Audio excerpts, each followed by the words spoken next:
और अब शुरू होने जा रहा है आगो पोट्टे पॉडकास्ट। तो फिर एक बार हम आ गए आपके साथ आगो पोट्टे पॉडकास्ट का और एक एपिसोड लेके। यस, और आज हमारे साथ है Pranav Banbuche, who was literally on top of the world. वो कहते हैं ना, परों को खोल, आसमान उड़ान देखता है, जमीन पे क्या बैठा है, ऊपर खुदा देखता है। और ऐसे ही खुदा से मिलके आसमान की चोटी पे जाके एक बंदा आया नागपुर का, जो आज हमारे साथ है। प्रणव, बहुत बहुत स्वागत है। एक बार ताली बजाओ।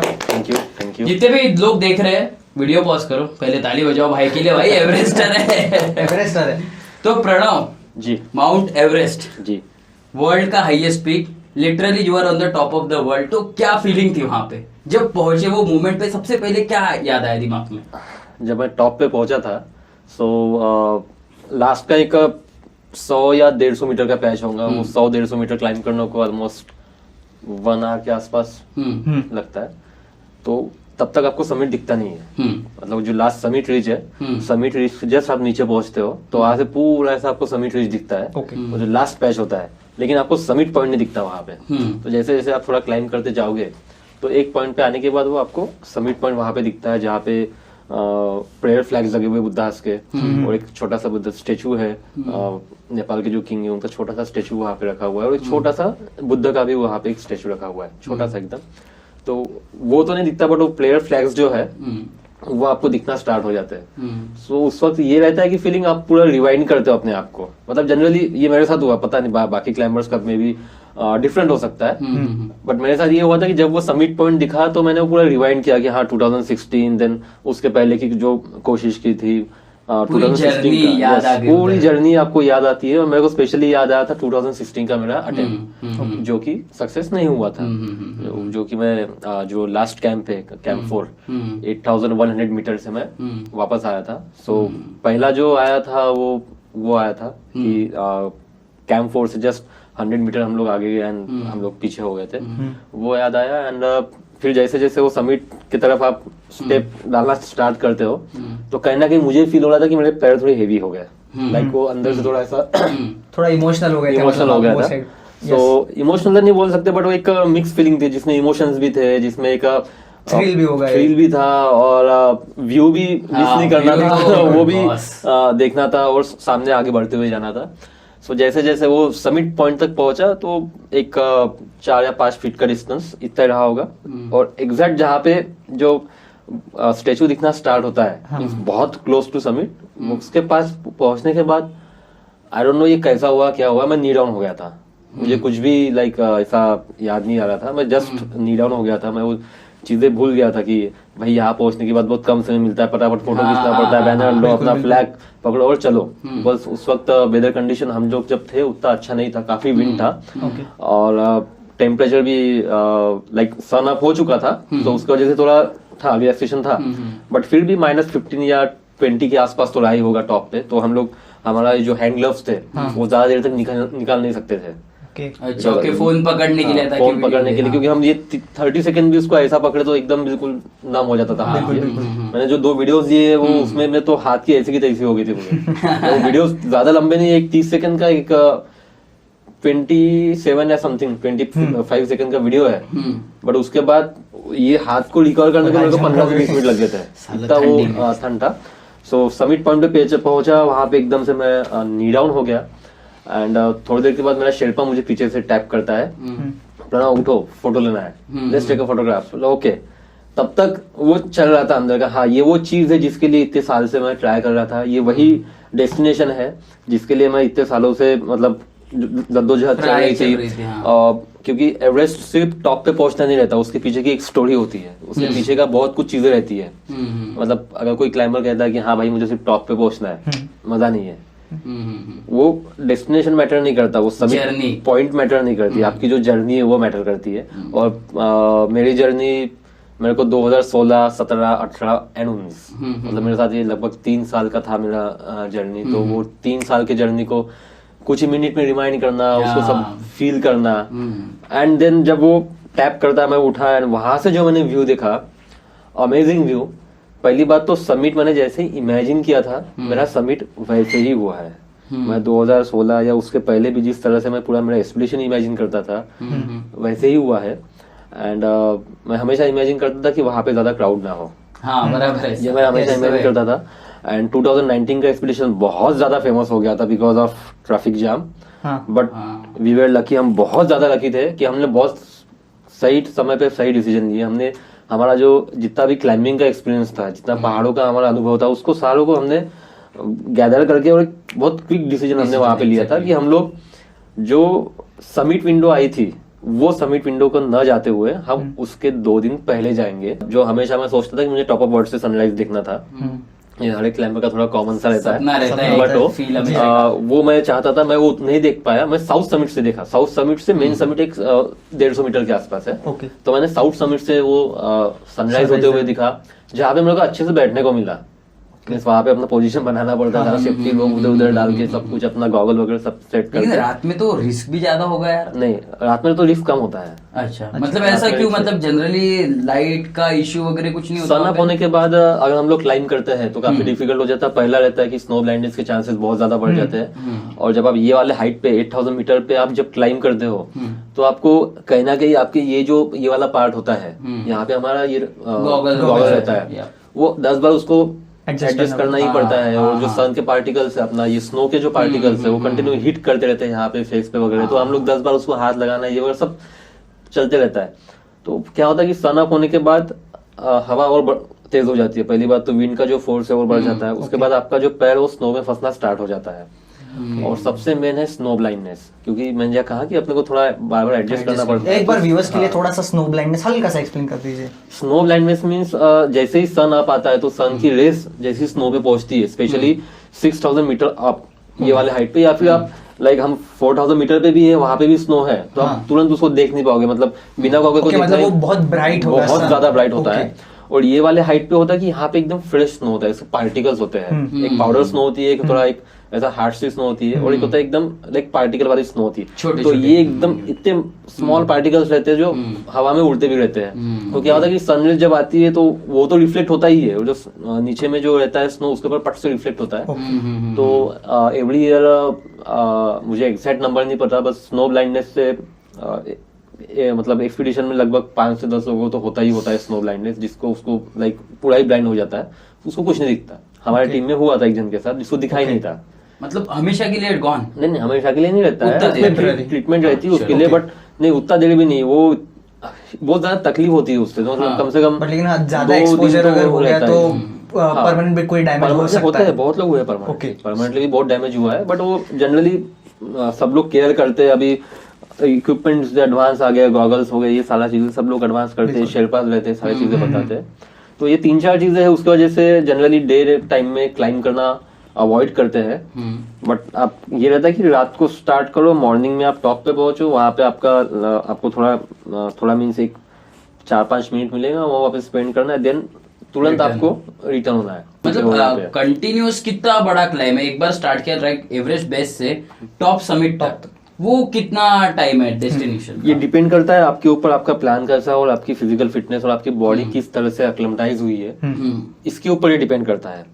अब जनरली जो एक्सपीडिशंस होते हैं वो उसको 2 महीने के कंसीडर किया जाता है, तो 60 डेज तो लगती ही है। तो 60 डेज में से बेस कैंप पहुंचने को ही आपको एक, जब आप काठमांडू से लुकला से बेस कैंप, तो लुकला से बेस कैंप का ट्रैक ही आपका अराउंड पकड़ लीजिए 6 दिन तो उसमें ही जाते हैं, जिसमें आप अपना बॉडी एक्लेमेटाइज करते हो और बेस कैंप पहुंचते हो। फिर बेस कैंप पहुंचने के बाद वहां पे आपकी बॉडी एडजस्ट होने को थोड़ा टाइम लगता है, बिकॉज बेस कैंप पूरा ग्लेशियर पे है। तो ग्लेशियर के ऊपर ही टेंट लगाना है, वहां पे सारा सेटअप करना है, तो शेरपास लोग रहते हैं वो करते हैं, अभी हम लोग उनको हेल्प करते हैं। फिर वहां से लोड शेयरिंग होती है, अप डाउन, तो इसमें ऐसा ये सारा कुछ करते करते आपको उतना समय लग जाता है। तो बेस कैंप से कैंप 1, कैंप 2, कैंप 3, 4 समिट, ये इतना पूरा है। और उसके पहले जनरली ये होता है कि बेस कैंप में पहुंचने के बाद आपका बॉडी प्रॉपर एक्लेमेटाइज होने के बाद वहां पे एक पीक है, लोबुचे करके पीक है, और भी 2-3 पीक है, बट जनरली लोग लोबुचे जो पीक है, अगर हम साउथ से जाते हैं नेपाल से, तो माउंट लोबुचे के लिए ये लोग पहले उसको समिट करते हैं, उसको क्लाइंब करते हैं, 6000 मीटर का है। तो इससे ये होता है कि जो हमारी टीम है वो टीम का बॉन्डिंग समझ में आ जाता है, सबका फिटनेस लेवल समझ में आता है, सबकी क्लाइंबिंग टेक्निक्स क्या है वो समझ में आता है। और क्लाइंबिंग में होता है कि किसी ना किसी का, जैसे अगर मेरा क्रैम्पोनिंग, मुझे पता है कि मेरा बेस्ट है, मेरा अच्छा है क्रैम्पोनिंग, मैं क्रैम्पोनिंग काफी अच्छे से कर लेता हूँ, तो अगर रॉक के पैच आ गए या ग्लेशियर के पैच आ गए तो मुझे उतनी दिक्कत नहीं जाती।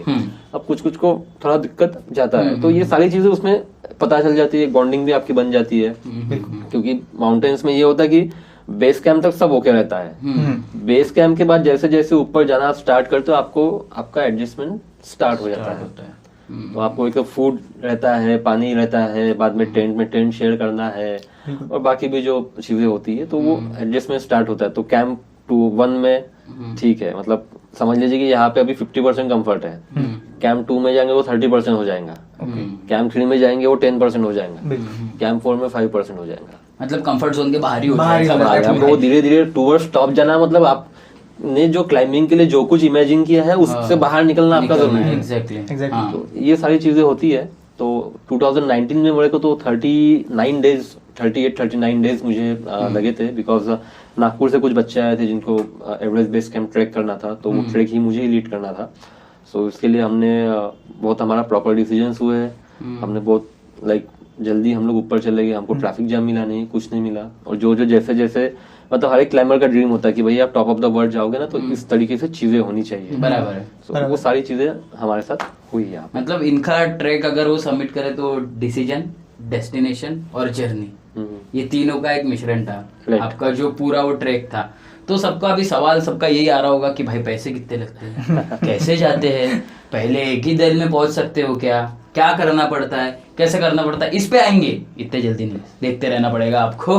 तो लेकिन मेरा अगला सवाल आपके लिए यही है कि वो जब पूरी जर्नी थी उसमें घर वालों का कितना हाथ था, क्योंकि एवरेस्ट ट्रैक, यहाँ इंजीनियरिंग छोड़ने को साला घर वाले नहीं बोलते लोगों को, यहाँ एवरेस्ट ट्रैक करना है तुम्हें। तो हाउ वाज द प्रोसेस की फैमिली से कैसे सब कुछ ये किया आपने, कि परमिशन कैसे ली, बताया कैसे कि एवरेस्ट जाना है, और ये तुम्हारे दिमाग में कब प्लांट हो किया एवरेस्ट चढ़ूंगा एक दिन और वो टॉप से मैं सनराइज देखूंगा? फन तो है, एडवेंचरस भी है, लेकिन इसमें हल्का सा रिस्क फैक्टर भी है। डेफिनेटली 100% रिस्क फैक्टर है इसमें, लाइफ का रिस्क सीधा लाइफ का भी हो सकते हैं। प्रोसेस बहुत सिंपल था। एक 10 की एग्जाम जस्ट फिनिश हुई थी, पेपर में क्या आया था हिमालयन कैंप करके, CSC ऑलराउंडर का हिमालयन कैंप। सो छुट्टियां लगी चुकी थी, तो हमने पापा को रिक्वेस्ट किया कि पापा ये कैंप में जाना है। उसमें फोटो इतना सुंदर दिया था कि वो देख के लग रहा था कि भैया कुछ तो भी अच्छा है। उसका डिटेल में पता नहीं था, बिकॉज उसके पहले हमने कभी ट्रैवल किया ही नहीं था। किया था वही फैमिली के साथ, यही चौड़ागढ़ जा रहे, महादेव जा रहे, उस टाइप में पचमढ़ी फैमिली के साथ कुछ नहीं तो कुछ नहीं, शेगांव तो चले जाएगा, बस तो वो वाला सब था। एंड फिर पापा से परमिशन मिल गया कि ठीक है जाओ तीनों, मेरा भाई, सिस्टर और मैं, हम तीनों लोग फर्स्ट टाइम हम कैंप में गए। वो हमारी फर्स्ट ट्रेन जर्नी थी, फर्स्ट टाइम हमने कोई मेट्रो सिटी दिखी थी। उस वक्त दिल्ली में जस्ट मेट्रो स्टार्ट हुआ था, तो वो हमारे लिए अलग से अट्रैक्शन था। एंड वहां से हम लोग टूवर्ड्स मनाली। तो मनाली में जनरली आपको पता है मनाली का जर्नी कि हम दिल्ली से शाम को निकलते हैं, और जब सुबह आँख खोलते तो सीधा पहाड़ों में राइट। तो जस्ट वैसे ही था कि एकदम जस्ट मॉर्निंग जैसे हुई तो बस की विंडो से देख रहे बाप रे इतने बड़े बड़े माउंटेन्स हैं ना, और तो हमारे लिए बहुत ज्यादा एक्सपोजर था। मीन्स वो इतना बड़ा हमारे लिए टर्निंग पॉइंट था कि बाहर की दुनिया से अभी हम लोग कनेक्ट हो रहे थे। एग्जैक्टली। सो ये इतना अच्छा था। एंड वहां पे पहुंचने के बाद कैंप में जो कुछ एक्टिविटीज वगैरह हो रही थी, एंड कैंपिंग और टेंट लगाना, ये वो सारी चीजें हम लोगों ने की, ट्रैक किए। तो ट्रैक में हम लोग सबसे आगे, तो जो वहाँ के हमारे थे लीडर, उनके पीछे रहते थे हम लोग। सो बहुत अच्छा था। और वहाँ पे फिर एक दिन हमारा विजिट करवाया गया अटल बिहारी वाजपेयी माउंटेनिंग इंस्टीट्यूट। यहाँ पे हमारा विजिट करवा गया, मिस्टर अमूल खंते हमें वहाँ पे लेके गए थे। और वहाँ पे जाने के बाद रियलाइज हुआ कि जो बचपन से जो चीजें पसंद है, जिसका मुझे पता नहीं था कि उसको एक बहुत सेपरेट वर्ड है एडवेंचर, राइट। ये मुझे पता नहीं था, बिकॉज हमारा एजुकेशन जो स्कूल में हुआ था, ये कॉर्पोरेशन स्कूल में, एडवेंचर को हमारी भाषा में बोलते कीड़े। तो ये कीड़े का भी बहुत बड़ा एक फील्ड है। आप इसमें अपना एक अच्छा मतलब करियर बना सकते हो, या फिर इसमें अपना सर्वाइव भी कर सकते हो, आप इसमें अर्न भी कर सकते हो। ये वहां जाके पता चला। एंड वो इंस्टीट्यूट में विजिट करना, और यहाँ से ये सारी जर्नी स्टार्ट होती है। इंस्टीट्यूट में विजिट करने के बाद बैक टू नागपुर में आने के बाद फिर पापा को बोलना कि भैया कोर्स करना है। तब 18 के हुए नहीं थे, तो 1 साल वेट किया। एंड फिर मैंने बेसिक माउंटेनिंग कोर्स किया, बेसिक के बाद मैंने एडवांस किया, एडवांस के बाद फिर छोटे मोटे पीक करना स्टार्ट कर दिए। जो मेरी पहली पीक थी माउंट हनुमान तिब्बा, जो कि मनाली में जो दो रेंज है, एक पीर पंजाल और धौलाधार, और दोनों रेंज के बीच में मनाली बसा हुआ है।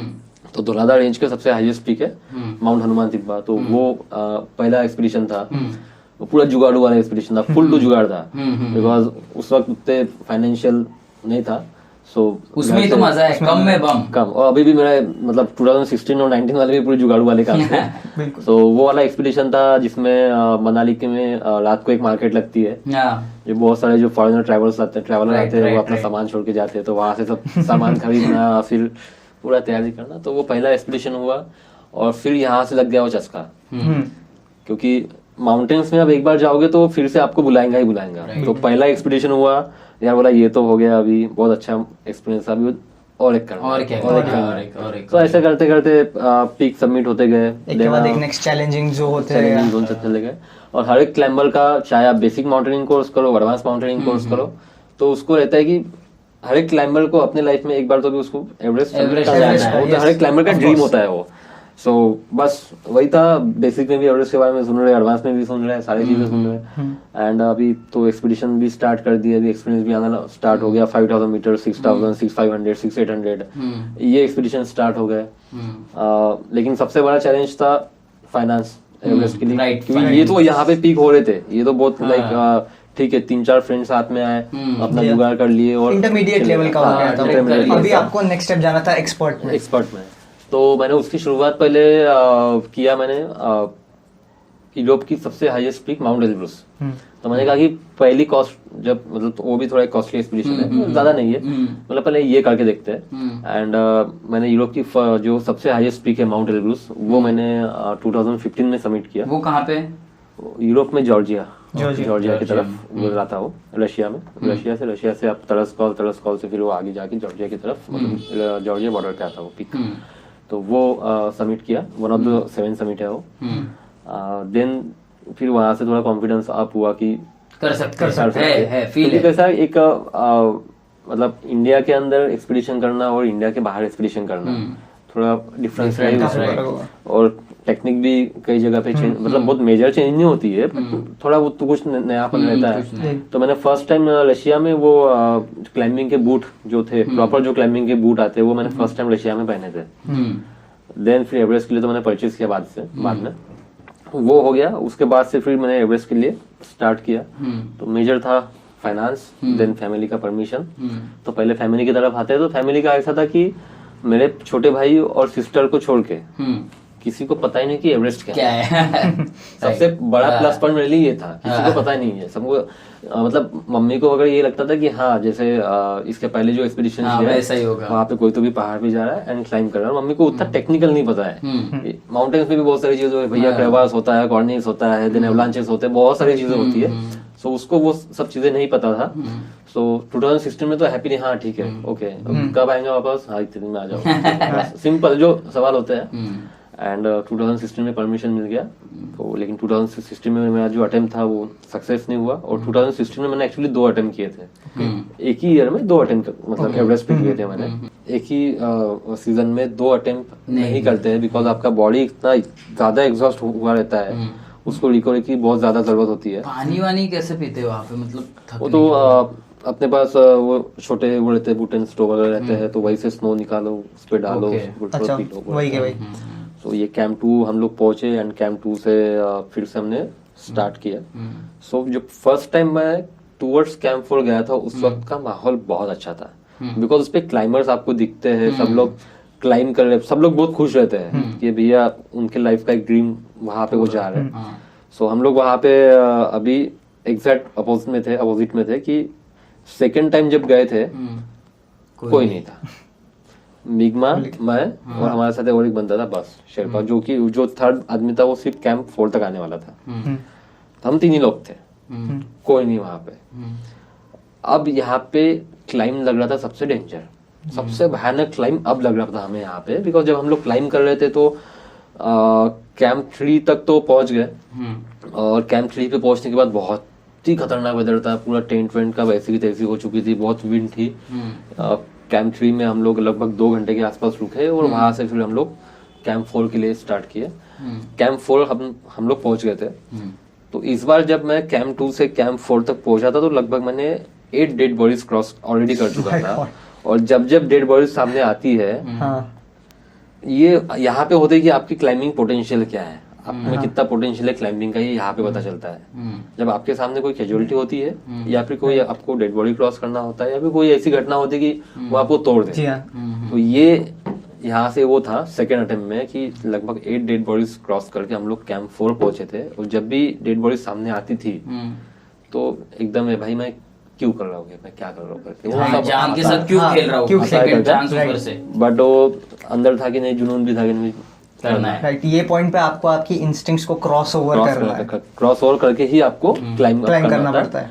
सो ये सारा चीज करके हम लोग कैंप 4 पहुंचे। कैंप 4 पहुंचने के बाद वहां पर सिर्फ 2 ही टेंट थे, पूरा वाइंड अप हो चुका था। और अभी पूरे दुनिया में हम 3 लोग थे जो 8000 मीटर पे थे, हमारे अलावा 8000 मीटर पे कोई नहीं था, हम 3 ही लोग थे पूरी दुनिया में। तो वो एक फील था यार भैया अपने अलावा कोई नहीं है यहाँ पे, यहाँ पे 3 लोग, 3 ही है और थ्रिल ऐड हो गया उसमें अभी। और वो 2 टेंट है, 2 टेंट में से फिर एक टेंट की तरफ हमने जाना स्टार्ट किया। जिप खोला तो एक आदमी अंदर हमको सोया हुआ मिला। वी वेरी हैप्पी, चलो भैया कोई है। बट जैसे ही अंदर गए उसको हिलाना स्टार्ट किया तो पता चला कि वो डेड बॉडी। अरे साला, फिर ये हो जाता। फिर वो टेंट हमने चेंज किया और मतलब वो वही टेंट में मतलब ये होता है वो स्लीपिंग पिल्स वगैरह जो रहता है ना अपना, ये स्लीपिंग एक्ट्स क्या बोलते हैं उसको यार, स्लीपिंग बैग, नहीं स्लीपिंग अटैक्स वगैरह बोलते हैं उसमें, वो होते हैं उसमें। तो वो चीजें हो गई थी। दूसरा टेंट पकड़ा हम लोगों ने और हम लोग शाम के 7:30 बजे के आसपास होगा उस वक्त बजे हुए थे। एंड हम लोग अभी वेदर का वेट कर रहे थे, बिकॉज मेरे शेल्पा का कहना था, मिग्मा का कहना था कि वेदर क्लियर हो सकता है। हम लोग वेट कर रहे हैं, वेदर क्लियर होने का नाम नहीं, वेदर खराब का खराब ही। फिर हमने 2-3 घंटा वेट करने के बाद फाइनली डिसाइड किया कि चलते हैं, चलो। और फिर हम 2 ही लोग क्लाइंब करना स्टार्ट किया। और यहाँ पे जैसे ही मैं टेंट के बाहर निकलता हूँ तो मेरे लेफ्ट हैंड का जो ग्लोव्स था उड़ गया, निकल गया। वो इतना तेज विंड था वो कि निकल गया वो। और ऑलरेडी हम लोग समिट विंडो जो होती है, समिट विंडो के बाद में हम लोग ट्राई कर रहे थे। तो जितने भी वेदर प्रेडिक्शंस थे वो मतलब ऐसे ही रहने वाले थे। वो उड़ गया और मुझे आज तक पता नहीं चला, 2016 आज हम 2020 में बैठे, 4 साल हो गए, मुझे आज तक पता नहीं चला कि उस दिन मिग्मा ने वो ग्लव्स कैसे ढूंढ के लाया। मुझे आज तक पता ही नहीं चला इस बात का। जब भी हम कभी मिलते तो उसको बाद अब तो बता दे भाई कैसे लाया, और सिर्फ हंसता है वो, ऐसा इधर दबाता है और सिर्फ हंसता है ऐसा जोर से। उसने वो ढूंढ के लाया और उस वक्त तो पूरी हालत ही पतली हो गई थी बिना ग्लोव्स। आपने बताया था कि 30 सेकंड्स भी अगर बाहर रहा तो अंदर टेंट के अंदर उसने मेरे धक्का मार दिया तो वो चला गया, ढूंढ के उसने लाया, ग्लोव्स मिला। शॉक बोला भैया बढ़िया ग्लोव्स पहने और बॉडी का तो नहीं लाया, मेरा ही था वो, मेरा देखा मैंने, इसलिए वो हंसी। फिर वहां से हम लोगों ने क्लाइंब स्टार्ट किया। अब देखो माउंटेन्स में क्या होता है कि हम 8000 मीटर पे थे, हम लोग क्लाइंब कर रहे थे, लेकिन ऑक्सीजन की कमी की वजह से आपकी थिंकिंग कैपेसिटी भी कम हो जाती है, आपको ऐसे इल्यूजन्स वगैरह बहुत कुछ होता है। हम एक चीज भूल ही गए कि पिछले 4 दिन से कंटिन्यू स्नोफॉल हो रही, तो रोप नहीं मिलेगी, जो फिक्स रोप होती है समिट तक की वो नहीं मिलेगी। हम भूल ही गए थे इस बात को। एंड हम लोग वो वहां से स्टार्ट किए। तो कैंप 4 से स्टार्ट करने के बाद थोड़ा बहुत ऐसा प्लेन पे आ जाता है, आप तो वहां पे क्लाइंब कर सकते हो। उसके बाद आपको फिर अप करना है, वहां पे आपको रोप लगती है। हमको रोप मिलने से रही है, हम उसको बहुत हाथ से कभी कर रहे, कभी पैर से स्नो हटा रहे, हमको रोप नहीं मिल रही है। वेदर एकदम खराब और वहां पे पूरा व्हाइट आउट हो चुका था। व्हाइट आउट मीन्स स्नो उड़ती रहती है बहुत ज्यादा, तो दिखता नहीं आगे का, वो हो चुका था। एंड तो भी कैसे तो भी हम कम्यूट करके आगे जाने की कोशिश कर रहे थे। लेकिन एक पॉइंट आया वहां पे जब मिग्मा कहता है कि अभी हमारे पास रोप नहीं है, we don't have rope, what we do, ऐसा उसने बोला। सो 2 मिनट ऐसा रहता है एंड बोलता है क्रैम्पोनिंग करता है, यस। फिर क्रैम्पोनिंग जो मेरा प्लस पॉइंट है वो किया, तो उसको थोड़ा कॉन्फिडेंस आ गया कि भैया क्रैम्पोनिंग, क्योंकि ये वाले हाइट पे क्रैम्पोनिंग करना बहुत बड़ा चैलेंज है। सो वो क्रैम्पोनिंग करके थोड़ा बहुत हमने वो पैच क्रॉस कर ली। देन उसके आगे था सेकंड पैच। तो सेकंड पैच में आपको रोप लगनी ही लगनी थी, चाहे आपको क्रैम्पोनिंग आए या ना। वहां पे मिग्मा ने पहले ट्राई किया, थोड़ा आगे गया और उसको समझ में आ गया कि नहीं, इसके आगे नहीं हो सकता। उसने वो जहां तक गया वहां पे जाने के बाद वो थोड़ा सा नीज पे बैठ गया। तो ये ऐसे मोमेंट है कि ये नॉन वर्बल कम्युनिकेशन था पूरा ये, इसमें बात कुछ भी नहीं करनी, सब समझ में सब कुछ आ रहा था। Body language. वो वहां पे नी डाउन हो चुका था। एक ऐसा क्लाइंबर जो 8000 के मीटर्स विदाउट ऑक्सीजन क्लाइंब करता है, उसको 20 साल का क्लाइंबिंग का एक्सपीरियंस है, और उसने आज वो क्लाइंब डाउन है। मतलब आज भी वो माउंटेन्स की जो पावर होती है उसके सामने वो जीरो है, झुक गया। एंड जब वो झुका, मैं उसके पास गया, उसके पीछे ही खड़ा था। एक लगभग 10-15 सेकंड का एक विंडो हमको मिल गया। तो वो 10-15 सेकंड में जो समिट पॉइंट एकदम से क्लियर दिख गया था। तो हम दोनों ने उसको देखा और बस कुछ सेकंड के बाद फिर से वाइट आउट वो हुआ। एंड मैंने उसके शोल्डर पे टैप किया, वो उठा एंड वो बोलता है कि Pranav, let's go back, your mother would be happy. जब वो ये बोलता है तब पूरा एड्रेनलिन डाउन, जितना जोश था सब डाउन, क्योंकि उसने ऐसी चीज बोल दी, तो तेरी मम्मी खुश होंगी। देखा जाए तो इस बार सेंटेंस अलग, बट उसने तेरी मम्मी खुश हो जाएंगी। कि तू इधर तक आया है, यहाँ से तू वापस सेफ आया है, सेफ जा यहाँ से। एंड उसने बोला और वहां पे हम लोग गए। बट वो ऐसा मोमेंट था कि वो जब नी डाउन था, वो सब फिर से यार अब नहीं होगा, अब यहाँ से वापस फिर से डिसअपॉइंटमेंट थी। और वो बट ठीक है, जाना तो जहान है, और माउंटेन्स कहीं नहीं जाने वाले, माउंटेन्स वहीं पे है। बट आपने कैलकुलेटेड रिस्क लेना है। आपने अगर ओवर रिस्क लिया तो आपके ऊपर ही आ पड़ेगी। और हम लोग वहाँ से क्लाइंब डाउन स्टार्ट हुए और कैंप 2 में हम लोग पहुंचे। कैंप 2 में पहुंचने के बाद वेदर एकदम शांत हो गया था, मस्त सन अप बढ़िया चिल्लो आया टेंट के बाहर अपना चाय लेके, और मैं बैठे पत्थर पे बैठ के चाय पी रहे यार। जो मैंने एक मतलब एवरेस्ट के लोग लेके जो इमेजिन किया था, जो मैंने हमेशा सोचा था, वो सारी चीजें 2019 में मेरे साथ हुई। और मैंने वो हर वक्त रियलाइज किया कि हाँ यार भाई, मैंने ऐसा कभी तो सोचा था यार, आज ये हुआ। उसमें 3 चीजें बताता था। पहली चीज, मैंने ये सोचा था कि जब मैं टॉप ऑफ द वर्ल्ड रहूंगा या फिर क्लाइंब करूंगा तो वहां पे कोई नहीं रहेगा, कोई नहीं था, हमारे 8 लोग चेक, तो बस वो चेक करके चले आगे। दूसरी चीज, मुझे सनराइज देखना था बैठ के, ऐसे ना खड़े रह के ऐसे देख लिया और चले, बैठ के देखना था बढ़िया, उसमें अपना गॉगल अप करके देखना, पूरा फील लेना था, मस्त शानदार तरीके से। ऐसी जगह साउथ समिट पे आप थोड़ा बहुत आपको जगह मिल जाता है, बस अपना पैर से स्नो उठाया, अपना सीट बनाया, बैठ के मस्त देख रहा हूँ। दूसरा भी वो भी हो गया। तीसरा था कि समिट, और समिट के नीचे से मुझे देखना एवरेस्ट का शैडो। थोड़ा रेयर है, हर एक क्लाइंबर को नहीं मिलता देखने के लिए वो, बट हमको वो मिला। समिट के जस्ट नीचे से हम लोग क्लाइंब कर रहे थे, एंड एवरेस्ट की शैडो देखना अपने आप में रेयर है। आप गूगल में भी फोटो सर्च करोगे तो बहुत कम फोटो आपको उसमें मिलेंगे उसके। एवरेस्ट की शैडो वो दिखाता है, वो बताता है कि एवरेस्ट क्या है, टॉप ऑफ द वर्ल्ड क्या है। मतलब वो दुनिया की सबसे ऊंची चोटी है, बट वो क्यों है, वो शैडो देख के पता चलता है। सारे माउंटेन्स आपको उसके नीचे दिखते हैं, मतलब एक पीक के शैडो में आपको बहुत सारे माउंटेन दिखते हैं, तो वो पता चलता है कि ये है। एंड वो तो मैं आपको बताया था कि समिट पे हमारे अलावा कोई था ही नहीं। तो ये जो चीजें मैंने इमेजिन की थी एवरेस्ट को लेके, वो सारी चीजें होती गई। एंड 2019 का काफी बढ़िया एक्सपीरियंस रहा। और 20 मई को जो सबसे बड़ी न्यूज आई थी ट्रैफिक जाम की, वो 20 मई को लगा था तुम्हारा, और हम लोग 21 मई को लगा था, और 20 मई को हम लोग ऊपर से समिट करके नीचे आ रहे थे। और जब नीचे कैंप 4 से नीचे आ रहे थे तो पूरी नीचे लाइन दिख रही थी। और सबसे टफ रहता है कि जब कोई ऊपर आ रहा है कोई नीचे जा रहा है, उनको क्रॉस करके जाना, वो सबसे डिफिकल्ट रहता है वो। और यहाँ पे तो वो मतलब कैंप 3 से जब कैंप 4 के लिए आते तो एक बीच में एक पैच आता है ऐसा, उसको येलो बैंड बोलते हैं। येलो बैंड पूरा ऐसा येलो कलर का, येलो रॉक का ऐसा पैच है वो, येलो बैंड बोलते हैं उसको, पूरा रॉकी पैच है वो। वहां पे क्रॉस करना सबसे दिक्कत वाला काम रहता है। लेकिन मुझे लगता है ये सब में डेस्टिनी कितना बड़ा रोल प्ले करती है। 2016 में जो फेल्यूर था, जो क्लोज जाके वापस आए, तो उसके बाद से एक थिंकिंग बनी कि यार जब जाऊंगा ना तब ये करूंगा, और उसके बारे में अपन इतना सोचते हैं कि इट हैपेंस। इसलिए तो कहते हैं जिस चीज के बारे में हम सबसे ज्यादा सोचते हैं वो होती है, एंड दिस इज ट्रू। और ये प्रणव सबसे बड़ा एग्जांपल है, या मैं भी हूँ, या ये भी है कि हम सोचते हैं तो वो कर सकते हैं। सोचना जरूरी है, believe in yourself, everything can happen. लेकिन उसके बाद आपको एफर्ट्स भी लगाने पड़ेंगे, क्योंकि सिर्फ बैठ के कुछ नहीं होगा। आपको उस पर्टिकुलर चीज के लिए आपका जो सोच है वो बहुत ज्यादा पॉजिटिव चाहिए रहती है, उसमें नेगेटिव वाइब्स का कोई जगह ही नहीं है, तब जाके ये चीजें होती है। एंड क्लाइंबिंग है, ट्रेकिंग है, ऐसी चीजें हैं जो आपको नेचर के बहुत क्लोज लेके जाती है। और जितना आप नेचर के जितना आप नेचर के क्लोज जाओगे, ऊपर वाले को तो डेफिनेटली आप क्लोज जाओगे। भगवान, क्योंकि भगवान तो पहाड़ों में बसे हैं, पहाड़ों में बसे हैं।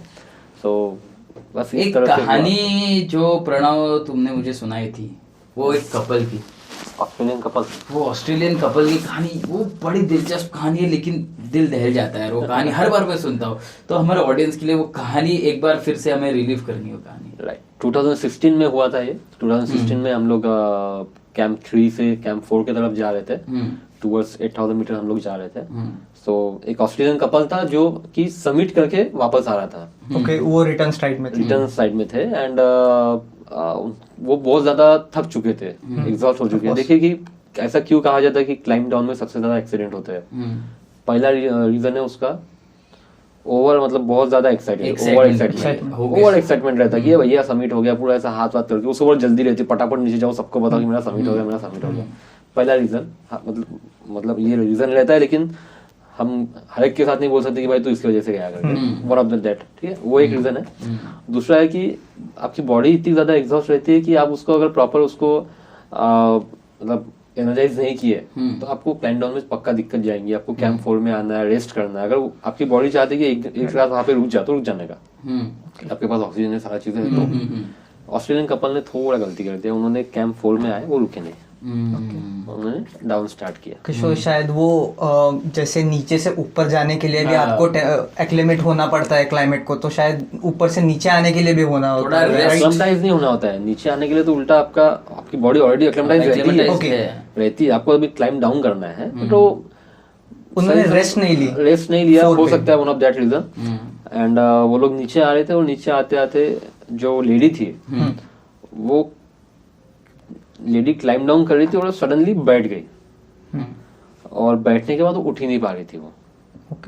तो वो उस वक्त मैं उससे लगभग 20 फीट के नीचे की तरफ था, वैसे ऊपर वो बैठी हुई थी, मैं नीचे की तरफ था, वो हम उसको क्रॉस कर रहे थे, वो बैठी हुई थी। एंड उसका जो हस्बैंड था बहुत कोशिश कर रहा था उसको उठाने की, एंड बेबी वेकअप ऐसा। और माउंटेन्स में अगर आप थके हुए अगर सो गए, फिर काम लंबा होता वहां पे, आप सो ही जाते हैं। तो वहां पे काफी कोशिश किया वो हस्बैंड ने उसको उठाने की, वो नहीं उठी। तो सबसे पहले उसने ऐसे, मतलब नीज ऐसे फोल्ड करके बैठी थी वो, तो सबसे पहले उसने पैर सीधे किए। वो पहला इंडिकेशन था कि इसकी बॉडी ठंडी पड़ रही है, फ्रीज हो रही है। उसने जैसे उसने पैर सीधे किए, एंड देन उसके हस्बैंड ने भी, पता नहीं उसके माइंड में क्या है क्या नहीं, उसने उसके वाइफ को फोरहेड पे एक किस की, लॉन्ग किस किया उसने, एंड ऐसा 1-2 बार किस किया उसने उसको फोरहेड पे, एंड उसने चलना स्टार्ट कर दिया छोड़ के। मतलब वो एज अ क्लाइंबर, वो उसकी क्या उस वक्त मेंटल पोजीशन रही होगी, सिचुएशन रही होगी, आई डोंट नो। और उसको पता था कि नहीं बचेगी, ऑलरेडी बॉडी नीचे से ठंडी हो चुकी है। एंड जैसे उसने फोरहेड किस की, and she like down, gone, mountains का पहला रूल। एंड फिर उसका हस्बैंड वहां से चला गया, बट वो भी नहीं बचा, वो मेंटली काफी ब्रेक हो चुका था। और खुम्बू आइस फॉल में उसका फॉल हो गया, एंड ही आल्सो गॉन। ये 2016 की एक है जो हमारे सामने हुआ था, जो लेडी की जो डेथ थी, हमने मतलब मेरे सामने हुई थी। सो एक इंसिडेंस था, काफी डरावना है, खतरनाक है, मतलब थ्रिल है, सब है, पर कितना वो चीज आपकी जान ले सकती है, कितना डेंजरस है इन सब चीजों को कंप्लीट करना। इसलिए तो एवरेस्ट समिट को इतना इंपॉर्टेंस दिया जाता है। और पहली बात तो मुझे पता नहीं था, साला वो आदमी भी मर गया यार, ये तो अभी सुन के फिर से मेरे रोंगटे खड़े हो गए। एवरेस्ट समिट, एवरेस्ट देखिए, मतलब जिसको क्लाइंबिंग का चस्का है, जिसको क्लाइंब करना है, जरूरी नहीं कि उसके लिए लास्ट डेस्टिनेशन एवरेस्ट है। Yes, exactly. अब वो, लेकिन वो एक नेचुरल सी थिंग है, वो आ ही जाता है कि भैया मैं क्लाइंबर हूँ, मुझे माउंटेन्स क्लाइंब करना अच्छा लगता है, तो मेरे लिए क्या रहेगा। बहुत सारे अच्छे ऐसे पिक्स है जो क्लाइंब करना चाहिए, बहुत सारे कुछ है। और ट्रैकिंग करो या क्लाइंबिंग करो, आप कैलकुलेटेड रिस्क लेना आपको आना चाहिए, आपको क्या सिचुएशन है उसको समझना आना चाहिए, आपको अपनी बॉडी में क्या क्या चेंजेस हो रहे हैं ड्यूरिंग द क्लाइंब, वो हर एक चीज आपको ध्यान रखनी चाहिए। नहीं तो पैर ठंडे पड़ रहे, अपन उसके ऊपर इग्नोर कर रहे, सॉक्स अंदर से स्वेट हो गए उसको इग्नोर कर रहे, ये सारी चीजें। ट्रस्ट द इंस्टिंक्ट्स, और उसको ओवरकम भी करना है बट उसको इग्नोर नहीं करना है एग्जैक्टली। और ये जो 1 करोड़ का सवाल दिव्य और सजनो जब से आप इंतजार कर रहे थे कि पैसा कितना लगता है भाई? एवरेस्ट के लिए लगभग आपको अराउंड 25 लाख के आसपास लगता है, जिसमें $7,000 की रॉयल्टी नेपाल गवर्नमेंट की लगती है, वो हो गया लगभग 13 लाख के आसपास, 13 लाख तो वही ले लेती है नेपाल गवर्नमेंट। एंड बाकी फिर जो हम एजेंसीज रहती है वहाँ पे कुछ खर्चे, आपके लॉजिस्टिक के खर्चे रहते हैं, आपका फूड है, आपकी किट है, देन बाकी जो और फ्लाइट वगैरह है, तो ये सब कुल मिला के 25 लाख रुपए खर्चा आता है। और उसमें भी आपको अभी काफी पैकेजेस है, मतलब चाहे तो 25 लाख में क्लाइम करो, चाहे तो आप 1.5 करोड़ रुपए देके भी क्लाइम कर सकते हो। सब कुछ ऐसी भी फैसिलिटीज है। लेकिन ये सारे की जितनी भी लग्जरी फैसिलिटीज है, आप मतलब बहुत सारी कंपनीज है जो बेस कैंप में आपको सेपरेट टेंट तो सबको सेपरेट मिलता है, बट उसके अंदर लाइक शॉवर का फैसिलिटी रहता है, उसके बाद का बेड वगैरह रहता है, ये सारा कुछ रहता है, ये सब। लेकिन बेस कैंप पे बस भैया, बेस कैंप के बाद आप कितना देखे, आप 1.5 करोड़ 5 करोड़ देखे, कुछ फर्क नहीं पड़ता, तो उसके बाद तो सब सेम है भाई। बेस कैंप के बाद प्रकृति के आगे सब जीरो है। और एक प्रोसीजर क्या है इसकी, मतलब इफ एनीवन इज सेइंग अभी कि भाई ये एक क्लाइंबर है, वो बोल रहा है कि मुझे एवरेस्ट जाना है, तो उसकी प्रोसीजर क्या, कैसा जाए वो स्टेप बाय स्टेप, एकदम शॉर्ट में, पूरा नहीं, एकदम शॉर्ट में, ये कैसा जाना चाहिए, what is the perfect procedure? सबसे पहले तो उसने घाई बिल्कुल नहीं करनी चाहिए। अगर उसको एवरेस्ट मैं पहले एवरेस्ट करूंगा। अभी मेरे को आते बहुत बार फोन आते लोगों की, सर मेरे को एवरेस्ट क्लाइम करना है। मैं पूछता हूँ उसके पहले कौन से पिक किया भैया, क्या एक्सपीरियंस है? नहीं सर अभी आप बताइए तो हम करना स्टार्ट करते हैं। तो आते ऐसे काफी होते हैं। तो एवरेस्ट अगर आपको क्लाइम करना है, या फिर कोई भी पीक, एवरेस्ट हो या कोई भी पीक अगर आप लोग क्लाइम करनी है, तो सबसे पहले आप एक बेसिक ट्रैक से स्टार्ट कीजिए। सह्याद्री में कीजिए है, आप सह्याद्री में करना है कर सकते हैं आप, उत्तराखंड है अपना, इधर नॉर्थ ईस्ट है अपना मनाली साइड में, कहीं पे भी माउंटेन्स में पहले स्टार्ट विद ट्रैक्स। ट्रैक से उसको आप मजा लेना पहले स्टार्ट करो, माउंटेन को आप फील करो, जानो उसको। लगा आपका सिर्फ यही टारगेट है कि जाना ही है ऊपर, कोई मतलब नहीं है, क्योंकि जर्नी इतना इंपॉर्टेंट रहती है। आप ट्रैक स्टार्ट करते हो तो क्या कुछ नया नहीं मिलता, वो सारा कुछ एक्सपीरियंस करो, कल्चर एक्सपीरियंस करो, बॉन्डिंग एक्सपीरियंस करो, नई नई टेक्निक सीखो, सारा कुछ रहता है। तो स्टार्ट विथ ट्रैक्स। ट्रैक्स करने के बाद आपको उसमें फील आ जाता है कि हाँ मुझे अभी इसमें आगे जाना है कि नहीं जाना है। देन और कोर्सेस है, आप बेसिक माउंटेनिंग कोर्स करो, एडवांस माउंटेनिंग कोर्स करो। अब बहुत बार होता है कि लोग बेसिक माउंटेनिंग कोर्स करके भी स्टार्ट कर देते हैं, लेकिन मेरे हिसाब से नहीं, बेसिक भी करो एडवांस भी करो, क्योंकि बेसिक में तो बेसिक चीजें सिखाएंगे और एडवांस में एडवांस और एक्स्ट्रा नॉलेज वैसे भी काम में ही आने वाला है। तो बेसिक एडवांस कीजिए, उसके बाद देन आप छोटे मोटे पीक क्लाइम करना स्टार्ट कर दीजिए। 4000 मीटर की पीक है, 5000 मीटर की पीक है, वो आप क्लाइम करना स्टार्ट करो।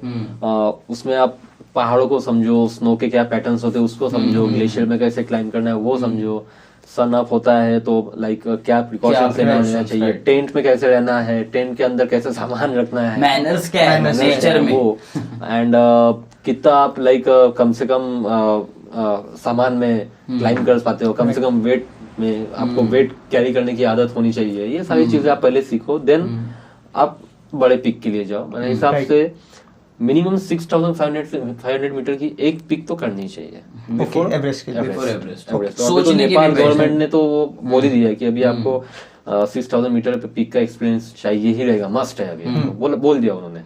अब विदाउट 6000 मीटर पिक आप जा ही नहीं सकते अभी। सही है। तो ये सारा चीजें पहले आप मतलब आपका क्लाइम करना है तो ये सारी चीजें एक्सपीरियंस कलेक्ट करो पहले, और उसको मतलब करना है इसलिए नहीं, हर एक चीज को एंजॉय करना चाहिए। और मुझे बताइए इतना खर्चा आता है, इतनी आपकी प्री प्लानिंग पहले बहुत होती है, प्री प्लानिंग के बिना कोई जा नहीं सकता वहाँ पे। तो ये तो है, लेकिन हमने देखा है मूवी में जब मनाली में जाते हैं ये जवानी है दीवानी में, एक स्कॉलर नैना अचानक से आ जाती है, भूटा पर्वत।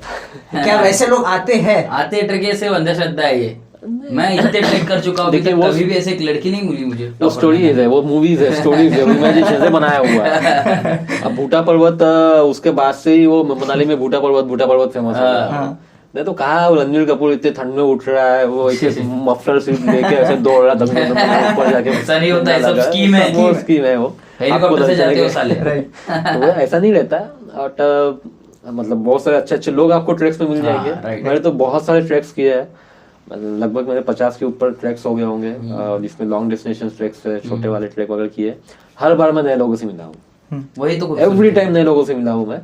और जितने ट्रैक्स लीड किए तो उस वक्त तो एक जो बच्चे को साथ ही मैं ज्यादातर बच्चों को लेके जाता हूँ, स्कूल स्टूडेंट्स को, कॉलेज स्टूडेंट्स को बहुत कम लेके जाता हूँ, थोड़ा एक्सपीरियंस अच्छा नहीं है, बच्चों को लेके जाता हूँ मैं, तो उनके साथ ट्रैक करने का अलग मजा है, राइट, उनसे भी बहुत कुछ सीखने को मिलता है। और जितने भी मैं जहाँ भी ट्रैक्स किए हैं हर वक्त नए लोग मिले हैं, नई स्टोरीज रहती है, और सबसे इंटरेस्टिंग पार्ट मेरे को वही लगता है कि ट्रैक दिन भर ट्रैक करो, फिर शाम को हम लोग बॉनफायर पे बैठते हैं, फिर हर कोई अपनी स्टोरीज बताता है, एक्सपीरियंस शेयर होता है, बहुत अलग मजा रहता है वो। इससे ही आपका और लाइक सोशल बॉन्डिंग जो स्किल है वो बढ़ता है, आप अपने कंफर्ट जोन से बाहर निकलना स्टार्ट करते हो। जब आप कंफर्ट जोन से बाहर निकलते हो तो ही बाहर की दुनिया आपको अच्छी लगती है, अदरवाइज वो कभी अच्छी लगेंगी ही नहीं। वो ये ना तारों के नीचे खुले आसमान के तले जब 4 दोस्त या फिर 5 दोस्त ट्रैक को जा रहे, बॉनफायर पे बैठ रहे, कहानियां एक्सचेंज हो रही है, इसने कुछ अलग दुनिया देखी, मैंने अलग दुनिया देखी, इसने अलग दुनिया, इसके जब वो मिलते हैं ना, इसलिए ट्रैक्स एडवेंचर्स इतना इम्पोर्टेंट है। तो और एक और सवाल मेरा ये कि लड़की भी पहाड़ी पसंद है कि कैसा? क्या क्या क्या लड़की भी पहाड़ चढ़ने वाली पसंद है कि कैसा? गर्लफ्रेंड है क्या? गर्लफ्रेंड है, और 27 को मेरी एंगेजमेंट है, और हमारी जो मुलाकात हुई थी वो एवरेस्ट पे ही हुई थी। ओह डैम ब्रो, ये पता नहीं था। देखा, ये स्कीम नहीं है, ये स्कीम नहीं है, ये स्कीम नहीं है। हमारा पहली मुलाकात वैसे रामटेक में जो हमारा कैंप है वहां पे हुई थी, बट वो एक बहुत ही फॉर्मल एंड कुछ दिन के बाद उसका ही मैसेज आया कि she want to do Everest base camp trek, and I said okay let's go. So वहां से वो स्टार्ट हुआ। तो एंगेजमेंट को हमने अपने आप को इनवाइट करवा लिया है। मतलब ये अच्छा पूछ बोले तो खाना वाला तो हो जाएगा। तो ओके गाइस, जैसा हम कहते हैं आगो पोट्टे पॉडकास्ट में ज्ञान कम किससे ज्यादा कहानियां ज्यादा। एक बार फिर प्रणव पांडु जी के लिए बहुत बहुत धन्यवाद। हीरो नागपुर के एक और स्टड आगो डॉन्डे जिन्होंने अपने पैशन को फॉलो किया है। और हाँ, आपके जितने भी सवाल ये है, प्रणव का इंस्टा इधर लिखा है, उनका सब कुछ हम आईडीज लिंक कर देंगे। उनको जाके सीधा स्पैम करो जो भी पूछना है और उनको फॉलो करो। चलिए बहुत बहुत शुक्रिया प्रणव, कैसा लगा आके आप हमारे स्टूडियो में? लगा #अगाऊ पोट्टे पॉडकास्ट, नाम ही इतना अच्छा है, मजा तो आना ही है। और काफी अच्छे आप लोगों ने सारा कुछ अरेंजमेंट किया हुआ है, और इतना कंफर्टेबली बात करना ये सबसे ज्यादा इम्पोर्टेंट है। मतलब अभी ये टेबल भी नहीं रहता था, यहाँ पे अगर कैंप फायर रहता तो और मजा आता। ऐसे बैठे रहते थे अपन अगले ट्रैक में एक दिन तक, और जितनी बात करें उतना कम है। तो बातें तो चलती रहेंगी, कहानियां चलती रहेंगी। चलिए बहुत बहुत शुक्रिया, थैंक यू गाइस। लाइक करें, शेयर करें, सब्सक्राइब करें। Thank you. अच्छा।